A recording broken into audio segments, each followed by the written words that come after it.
Ho amintsika rehetra ravana ny fahasoavana sy ny fiadanana avy amin'ny fahalalana tsara n'Andriamanitra sy Jesosy Kristy tompontsika. Ny filazantsara araka ny Luka 7:1 hatramin'ny 10 no hitondrana ny afatr'Andriamanitra ho antsika fiangonana amin'ity anio ity. Luka 7:1 hatramin'ny 10. Dia ny fanahy masina izay efa nitarika antsika mbola hampianatra antsika indray hampiorina ny finoantsika. Iorenan'ny fahafahana ny tompo. Ato amin'izao perikopa izao dia ny fahafahan'ny jentilisa misitraka ny fahasoavan'Andriamanitra no ambara ny soratra masina ary miorina ao amin'i Jesosy Kristy izany. Izao sy ianao no afaka nisitraka ny fahasoavana dia ny famonjen'i Jesosy dia no izany Jesosy Kristy izany. Fahafahana miorina ao amin'i Jesosy, ny fahafahako misitraka ny famonjena vitany. Jentilisa mpanompon'ilay kapiteny no nisitran'ny Jesosy. Tsy hoe ny zanak'Israely ihany fa ny jentilisa mpanompon'ilay kapiteny no sitran'ny Jesosy.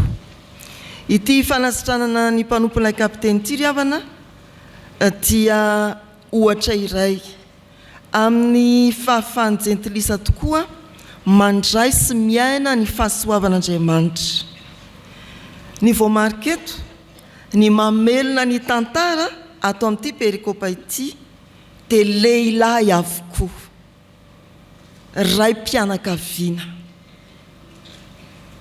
Tantara mitory ny fahasoavan'Andriamanitra, fanasitranana lehilahy anankiray. Koa ety ampiandohan'ny afatra dia mirary anareo raim-pianakaviana lehilahy rehetra mba havita tantara eo amin'ny fiainanareo, hitory ny fitiavan'Andriamanitra, hitory ny fahasoavan'Andriamanitra tahaka andreto olona voatantara amin'ny perikopa. Amin'ireo voatantarato dia ny ohatr'ilay kapiteny no andeha horaisitsika mba angalana fianarana. Ny amin'ilay kapiteny, inona no azontsika hianarana amin'ilay kapiteny voatantara ato amin'ity perikopa ity. Misy toetra anankitelo izay manamarika an'ilay kapiteny ato amin'izao perikopa izao. Ny voalohany dia izy be fitiavana sady malala tanana. Ny faharoa dia izy be fanetreteny ary ny fahatelo dia izy be finoana. Sika rehetrareto dia taomina mba hianatra an'izany kapiteny voalaza ato amin'ny soratra masina izany. Be fitiavana sy malala tanana. Eo amin'ny andininy faharoa sy ny fahadimy izao voalaza ny soratra masina amin'ny anaran'ny tompo. Ary ny mpanompon'ny kapiteny anankiray izay malalany dia narary efa ho faty. Ny andininy fahadimy, tia ny firenentsika izy sady izy efa nanao ny sinagoga ho antsika. Be fitiavana sady malala tanana. Voasoratra eo amin'ny andininy faharoa fa malala n'ilay kapiteny, tena tiany ilay mpanompony. Izy mpife, izy tompona andraikitra ambony, fa tia ny mpiara-miasa taminy, tia ny mpanompony. Tsy mba hoe nanao tsinotsinona na hoe nanilonilika fa tena hoe mpanompo anankiray izay malalany. Tia ny firenena jiosy, tia ny firenentsika izy, hoy ny loholona ny rany kapiteny nanatona ny Jesosy. Tia ny firenentsika izy zany hoe tsy hoe tia ny firenena romanina fa tia ny firenena jiosy izay zanatany romanina tamin'izany. Ary tao Kapernaumy dia ity kapiteny ity no nanorina ny sinagoga, ilay toeram-pivavahana.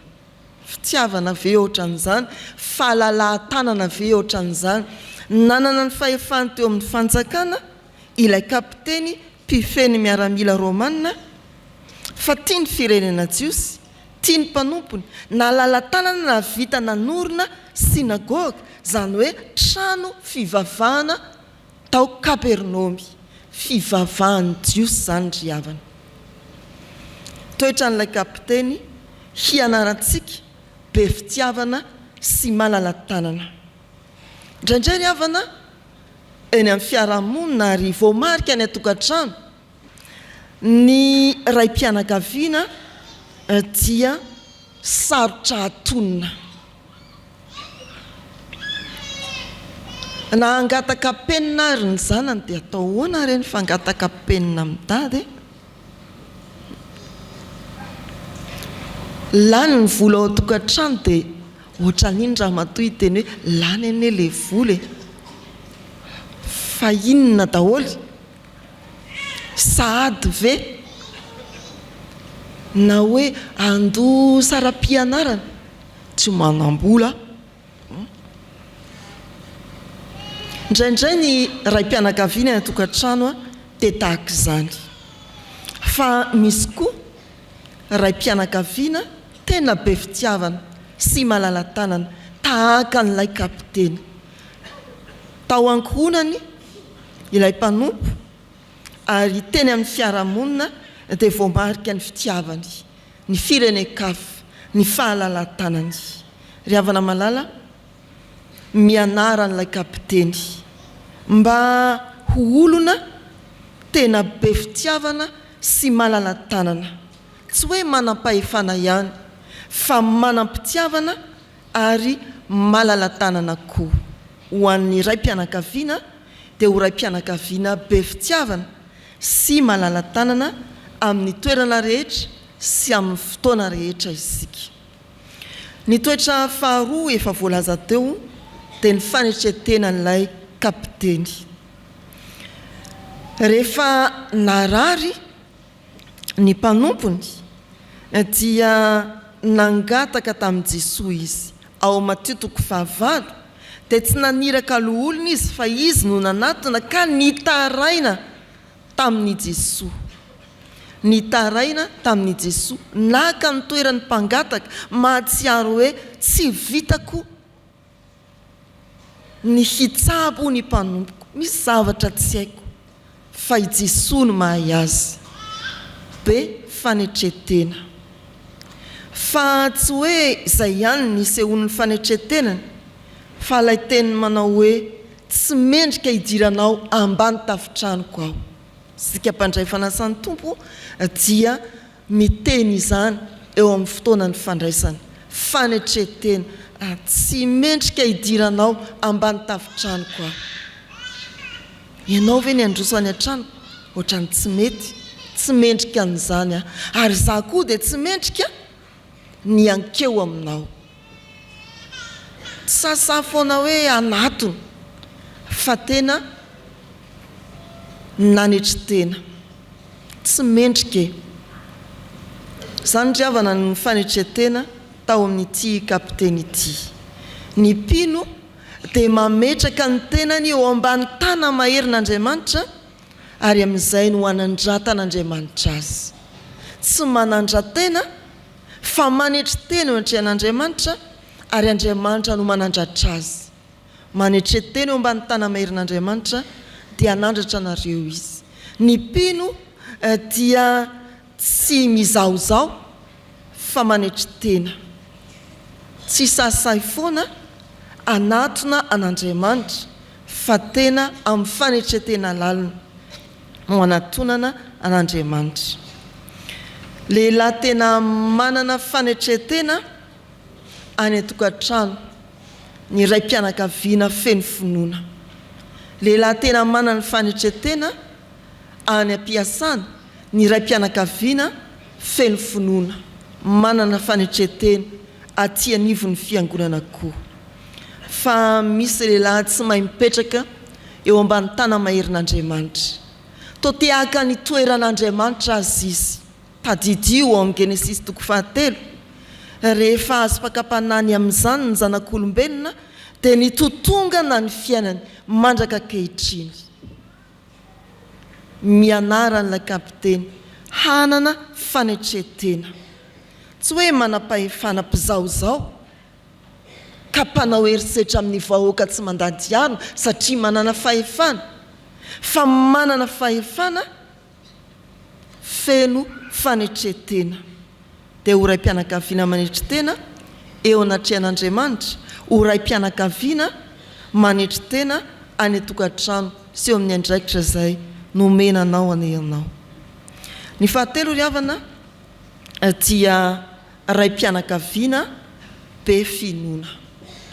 Eo amin'ny andininy fahasivy ny tompo dia manao hoe amin'ny anaran'i Jesosy, nonare izany Jesosy dia gaga taminy ary dia nitodika izy ka nanao tamin'ny vahoaka izay nanaraka azy hoe lazaiko aminareo fa tsy mbola nahita finoana lehibe toy izany aho. Tsy mbola nahita finoana lehibe toy izany aho na dia tamin'ny zanak'Israely azy. Finoana lehibe no ny an'ny zanak'Israely, zany hoe no ny an'ny vahoaka n'Andriamanitra. Ireo vahoaka n'Andriamanitra nanaraka azy ireo dia ilay vahoaka nanondro azy ho Jesosy, ilay zanaky Josefa mpandrafitra. Hatreo no nalalany an'i Jesosy, tsy nino azy ho mpanafaka, ho mpanasitrana ireto vahoaka mpanaraka, fa ny amin'ny maizy azy Jesosy zanaky Josefa. Fa faly Jesosy rehefa nahita olona be finoana ary dia nahatonga fanasitranana ho an'ny mpanompon'ilay kapiteny zany. Jesosy faly mahita ny finoanao lehibe mihoatra noho ny vahoaka finoana ny vahoaka n'Andriamanitra rehetra. Jesosy faly ametrahanao fitokisana hitondra famonjena sy fanafahana ho anao. Mampalahelo ry havana ny mahita kristianina tsy matoky ny herin'Andriamanitra ary tonga misalasala ny amin'ny fitiavan'Andriamanitra, dia maninona? Mitondra aretina ny an-trano. Ny fahasahiran-tsainy rehetra atotony ao amin'ny ankonana. Raha raim-pianakaviana izy zany dia eo nareo fa za aloha tena isiketsiketra kely any atokotany, dia kely anao baolina meosigara aloha isainako an'izany azany. Mitondra aretina ao an-trano fa tsy mba mitondra fanasirana tahaka an'ity kapiteny be finoana ity ho an'ny ankonany. Dia marary ny fonony ramatoa, marary ny sain'ny zanakao. Tsy be finoana ianao dia mitondra aretina ao an-tokantrano. Fa ny lehilahy tena be finoana dia tonga loharano-pahasoavana ho an'ny ankonana sy ny manodidina azy. Loharano-panasitranana ho an'ny ankonana sy ny manodidina azy.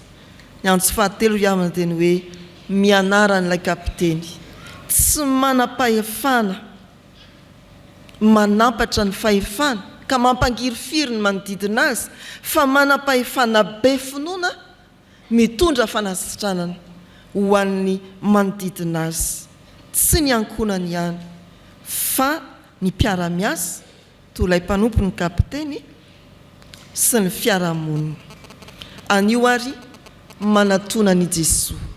Isika tsy raray avy fa indrindra ny raim-pianakaviana manatona ny Jesosy amin'ny fahafenoan'ny fitiavanao, fieritreretanao ny hafa, amin'ny fanetretena, amin'ny finoana, dia ho tonga olona hitondra fanasitranana ho an'ny manodidina ianao. Manatona ny Jesosy ary dia manorata tantara vaovao amin'ny fiainanao, amin'ny finoana, amin'ny fitiavana ary amin'ny fanetretena. Engane ho tahaka an'ireto lehilahy voatanisa ato amin'ny liko atoko 7 isika ampivoatra ny fahasoavan'Andriamanitra ny fiainantsika tsiraray avy. Ho an'ny tompony voninahitra. Amen.